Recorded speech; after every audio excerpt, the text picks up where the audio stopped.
来乡亲啊，这个2024艺术禁区9月21到23要来举办，有11个国内外表演团队，伫咧3个月内会伫咧台南市的各区轮流来表演。 已经伫要14档的艺术禁区，今年继续透过跨区的协力，邀请到国际出名的国立台湾交响乐团、秀琴歌剧团，有音乐、音乐戏出、戏剧，还有马戏等等，是真澎湃。当我们到这些偏乡去参加艺术禁区活动的时候，其实看到这些老人、小孩的笑容的时候，是我们最大的一个成就感。语音啊，看足欢喜。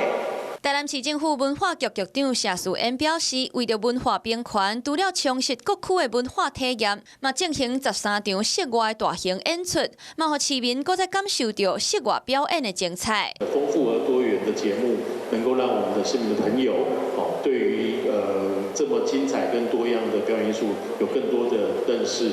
今年的活动现场，搁会当写文卷、换礼物，欢迎大家做伙来参与。